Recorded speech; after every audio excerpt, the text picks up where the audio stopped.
Hey guys, it's Mike from Michelle Outdoors. Did I make a mistake buying the 2023 KTM Adventure S, the standard model instead of the R model? Stay tuned, we're going to review the bike and I'll share my thoughts. Mountain roads, the forest roads, and the Appalachians. I'm on my 2023 KTM 890. I bought this bike back in March of 2023. This bike's a little bit more on the expensive side. It comes in right under $14,000, and then when you add the $750 for the tech pack, rally pack, tax and so on, you know, you're well up over $15,000. I was coming off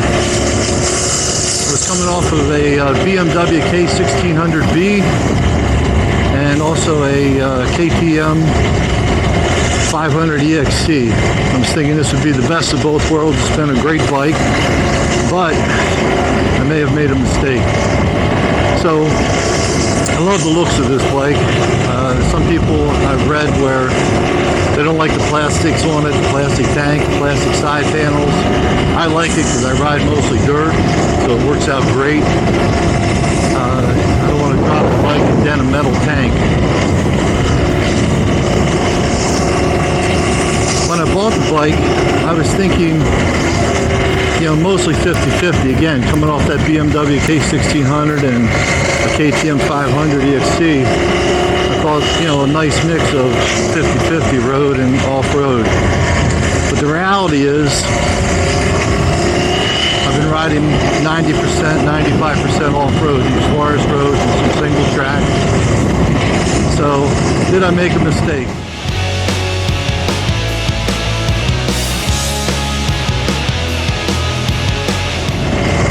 This bike is smooth.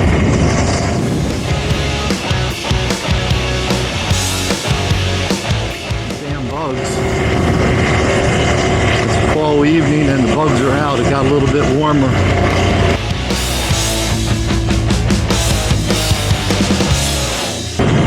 This bike's a lot of fun to ride.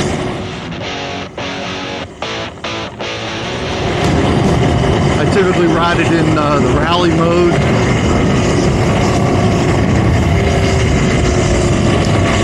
This bike handles in corners great.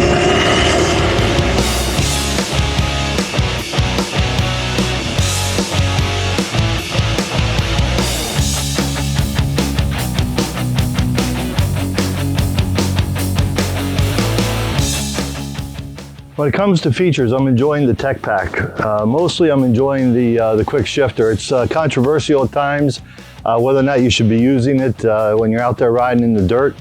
But I use it both up and down, shifting up and down. It's really convenient when you're riding in the standing position, so I absolutely love that piece of it.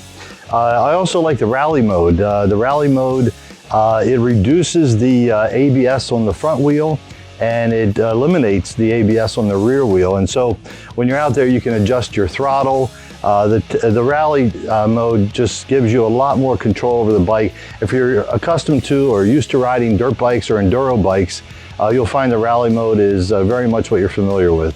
One advantage of the S model, the standard model, is that you have two seat positions. So the standard seat position is 34 inches, which is slightly shorter than the R seat, but you also have a lower position that is 33 inches, so roughly an inch shorter than the standard position on this bike. The way you put it into position is you simply pull up, and you'll find that right here you have little bolts on each side of the tank, and on your seat it's a grooved connector to go into those bolts. And simply what you do is you put the seat in position,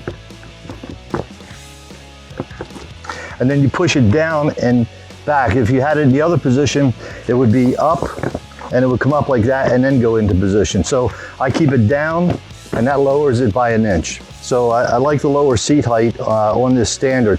That's not an option on the R model. So one of the reasons that I did buy the standard model.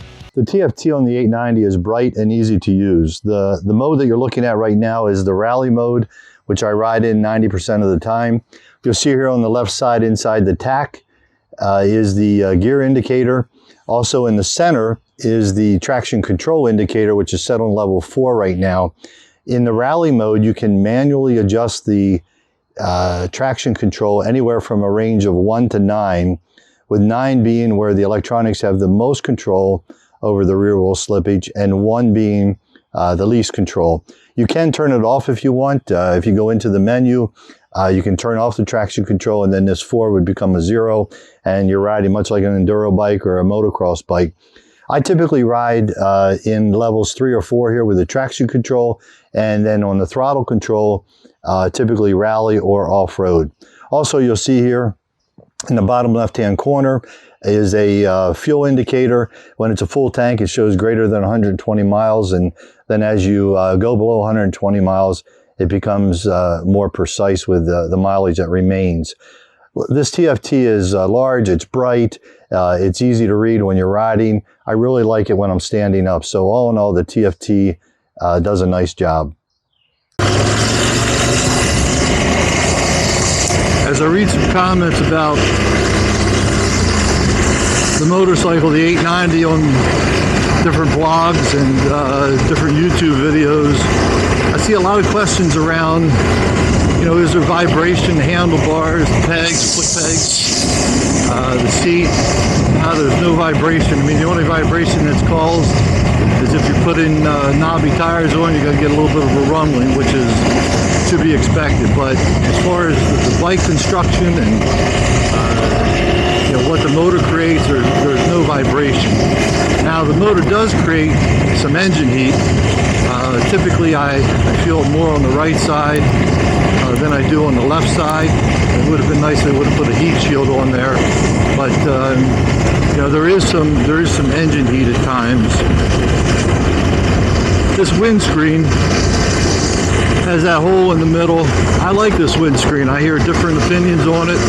Of course, the R has a shorter windscreen, doesn't come up that tall, doesn't need the hole in it. But if I am out on the road, you know, there's no, I didn't get any buffeting. I had nice clearance on my helmet, so I was able to get behind the windscreen. I'm a shorter rider. I'm only 5'7", so that might have something to do with it. But for me, the screen has been great. I also like this screen in the dirt. You know, it's been great. I haven't had any reason to change it out. Features that I had added to this is when we bought the tech pack, it came with the quick shifter. I absolutely love the quick shifter when I'm out in the dirt, up and down. It works great. It's a little rough when you first get it. It could be, you know, it takes time to break it in, but I'm at 3,500 miles right now, and this thing is smooth. It's, you know, it's clutch-free shifting. Again, I know some people are against it, they don't believe in it, whatever, but on this bike it works great, and I use it quite a bit.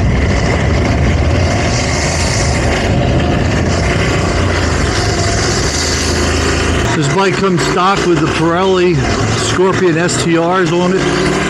You know, at first, when you're riding on the road, those tires are great. This bike loves those tires. The bike handled great on the road.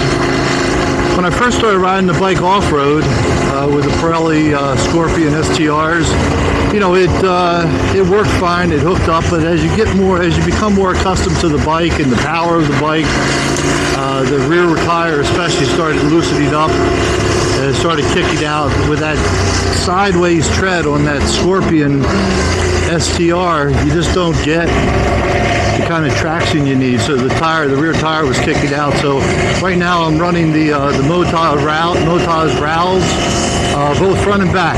Love the tires, but I'll go through that. I'll create another video to go through that, because it was a procedure, or a process I should say, to get to these Motaz Rowls.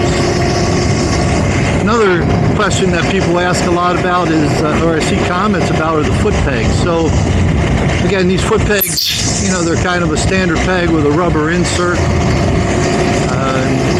If you're riding on the road, they're probably fine, but for riding off-road, the platform surface was just too small.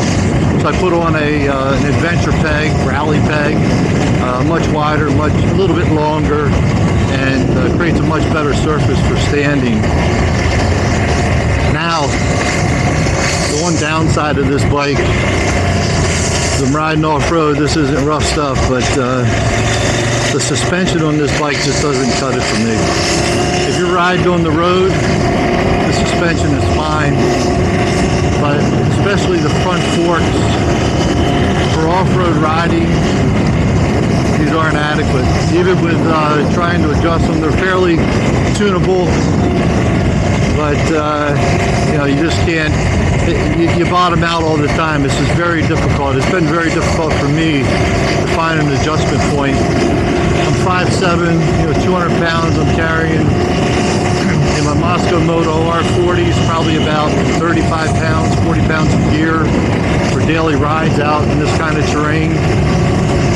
And the suspension is just not adequate. So early November, parts to be in, and we're putting it on an R suspension on this bike. So for me, that's the primary downfall of this bike. Again, if you're riding on road, the suspension is fine.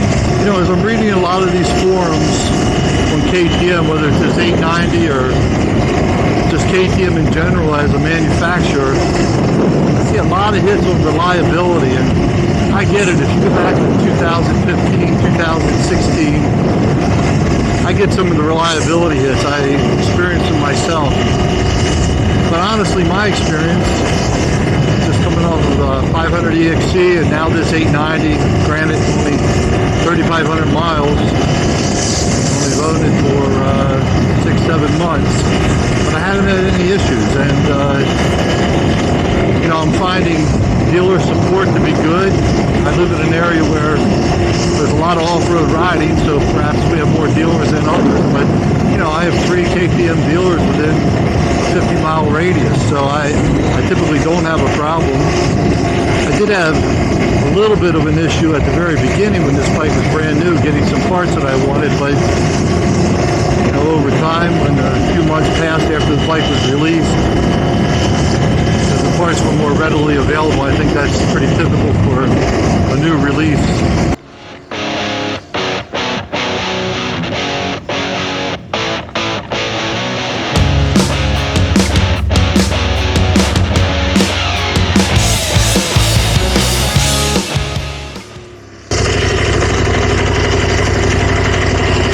So, is the KTM 890 Adventure S Standard the right bike for me? I don't think so. If you ride mostly road, where you're riding 50-50, up to 50-50, 50 on road, 50 off road, this is a great bike. Even with the stock tires, you'd be in great shape.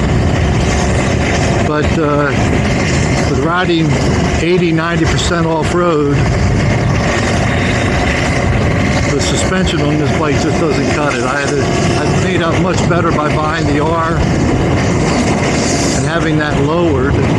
Made out much better from a cost standpoint, and having that lower 30 millimeters. I don't typically like the lower suspension, but I'd have gotten the same thing that I'm going to get now when I change out the suspension on this bike. So again, this Standard's a great bike. The motor on this thing is great. The TFT, the electronics are fantastic. I love the way the bike handles. The suspension for me, though, was the piece where I made a mistake. So again, I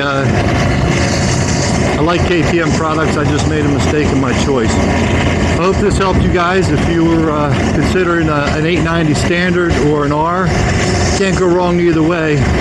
Just know what you're going to ride. Thanks for watching.